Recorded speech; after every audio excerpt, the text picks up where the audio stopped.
The Inmate by Freida McFadden. Chapter 2. When I pull onto the street of my parents' house in my old blue Toyota, I have got a laminated ID badge of the Raker Penitentiary in my handbag. Dorothy gave me an ominous warning about not letting it fall onto the wrong hands, but based on my access privileges, I am pretty sure that the only thing somebody could do with it is to steal some band-aids and use it for the employee toilet. Still, I'll guard it with my life. Despite the sour note on which I left town over a decade ago, I loved growing here in Racker. It is a beautiful town, with trees on every corner, picturesque old houses, and neighbors who won't automatically avert their eyes when they pass you on the street like in Queens. And when you look at the sky at night, you can make out the individual constellations instead of just few random dots on light that are probably just airplanes. This is exactly the sort of place where a child should grow. This is exactly what my little family needed. I park outside the two-car garage, which is a holdover to the old days when my parents would park it in the garage and I had to park outside or on the street. Old habits die hard. I still think of this as their house, even though it's not anymore. It's mine, all mine. After all, they are both dead now. When I unlock the front door, the sound of TV wafts into the foyer, along with the smell of cooking meat. I close my eyes, and for a moment I let myself fantasize about some alternative universe in which I am coming home to my family and my partner is in the kitchen, cooking dinner. But of course, it is nothing but fantasy. There's never been a partner in my life who has ever been around enough to cook dinner. I'm beginning to wonder if there ever will be. The delicious smell is courtesy of the babysitter who was kind enough to get dinner started. Hello? I call out. I'm home. I wait for a moment, wondering if Josh will come out to greet me. There was an age when mommy coming home was followed by the scrambling of little feet and a warm body hurling itself at my knees. Those kind of greetings are less common now that Josh has turned 10 years old. He still loves me, don't get me wrong, just not quite empathetically. Sure enough, a second later, Josh stumbles into the foyer in his barefoot. This is the last week before school starts, and he's taking advantage of it by sleeping 90% of his time on the sofa, either watching television or playing Nintendo. I shouldn't let him do it, but soon enough there will be school and homework and sports team. His big thing is Little League, and that doesn't start till the spring. But when it gets closer, he'll want me to take him to the park to practice. Hi, Mom. I hold my arms and he falls into them, not entirely, reluctantly. Hey kiddo, how was your day? Okay. Did you do anything besides sitting on the couch? He grins at me. Why would I do that? Josh brushes his brown hair out of his eyes. He needs a haircut, which is, in history, is any indication, will be done in the bathroom over the sink. But he's definitely getting a haircut before the school starts. Every day, the kid looks a bit more like his father, and with his hair shaggy like that, the resemblance is enough to make my chest ache. A timer goes off in the kitchen and I head in that direction as the smell of baking chicken intensifies. God, I miss home cooked meals. My mother used to cook most nights, but I hadn't lived under her roof for a long time before I moved here for good last month, before her death. I approach the kitchen just as Maggie is pulling a tray out of the oven. Margie is a local grandma who is going to be watching Josh when I am working. He tried to protest that he didn't need a babysitter, but I am not comfortable with him being alone for hours while I am 45 minutes away at a prison. Besides, Josh is only 10 years old, and he is not exactly mature 10. That smells incredible, Margie, I say. Margie beams at me and tucks an errant stand of grey hair behind one ear. Oh, it's nothing, just roasted chicken pieces with butter and garlic sauce. And of course, rice and asparagus on the side. You can't just eat chicken. You can't? Because I am pretty sure that over the last 10 years, there have been plenty of nights when Josh and I have been eating nothing but chicken from a bucket with smiling colonel on the side. But that's in the past. Things are going to be different now. This is a fresh start for both of us. Josh takes an overly exaggerated whiff of air.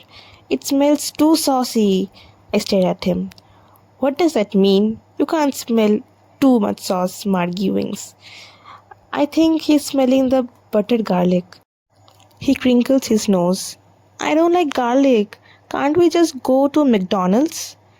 I don't quite understand how you can love somebody so much yet frequently want to throttle them. First of all, I say, there's a McDonald's in Raker, so no, we can't go to McDonald's. And second, Margie made us a delicious home cooked meal. If you don't want it, you can make your own dinner. Margie laughs. You sound like my daughter. I am hoping that that's a compliment. Thank you so much for coming today, Margie.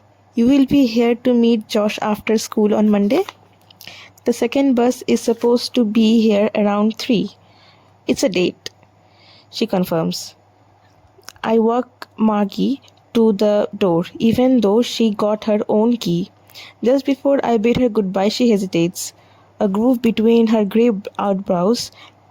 Listen, Brooke, if she tells me she's quitting, I'm going to curl up in a ball and cry. She was the only available sitter even remotely in my price range, and I can barely afford her as she. Yes?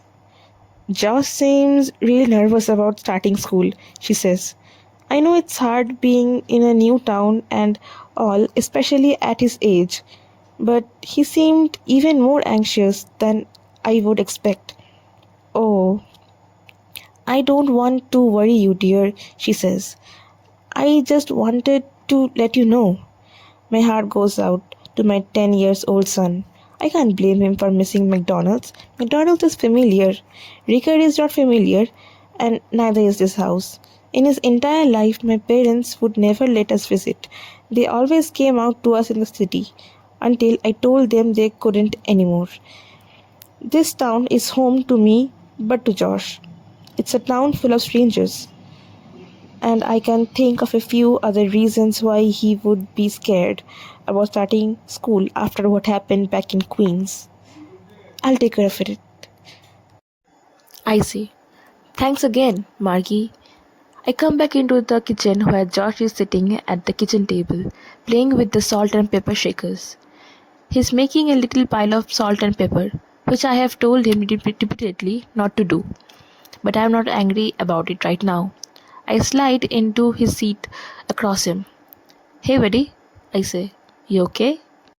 Josh traces his first initial J in the pile of condiments off the table. Yeah. Feeling nervous about the school? He lifts one of his skinny shoulders. I heard the kids are really nice here, I say. It won't be back like home. He lifts an eyebrow. How could you know that?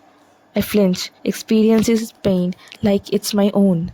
Last year at school, Josh got bullied. Badly.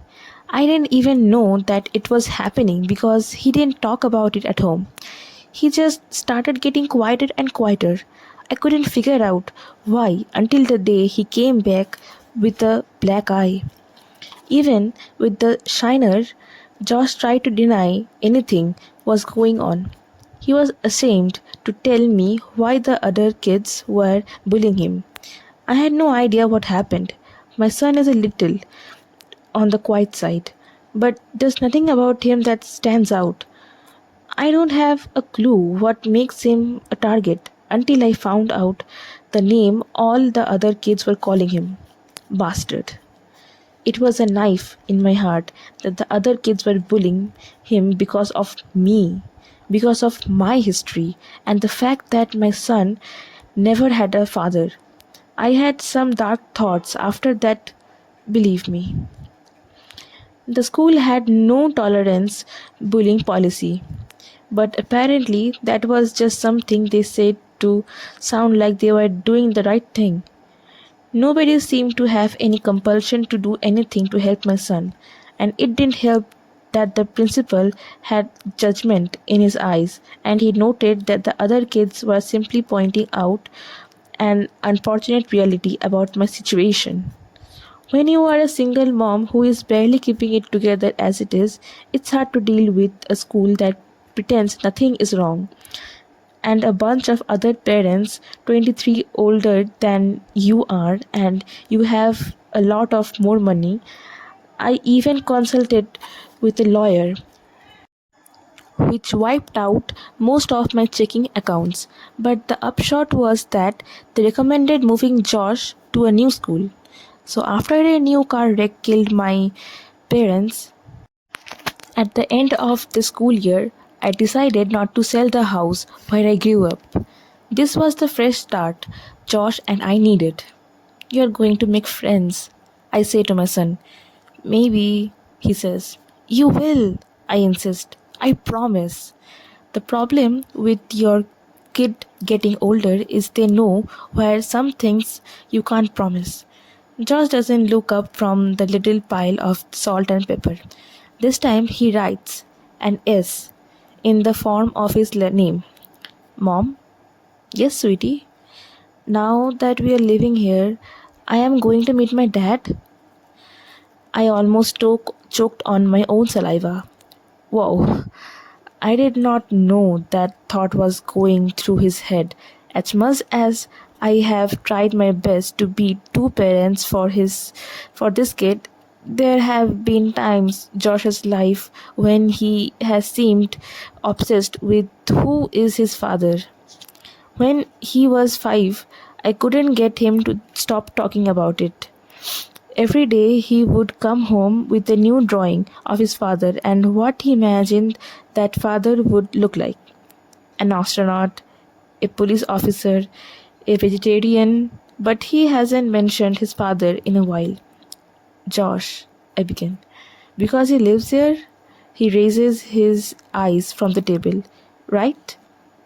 Every word in his little tiny mouth is a dagger to my heart. I should have just told him that his father was dead. That would have made things so much easier. I could have made up some wonderful story about how his father was a hero who died. I don't know, trying to save a puppy from a fire. He would have been happy with that. Maybe if I told him the puppy fire, the kids wouldn't have bullied him last year. Honey, I say, your dad used to live here, but now he doesn't. Not anymore. I can't quite read the expression on Josh's face. The other problem with your kid getting older is that they can tell when you're lying.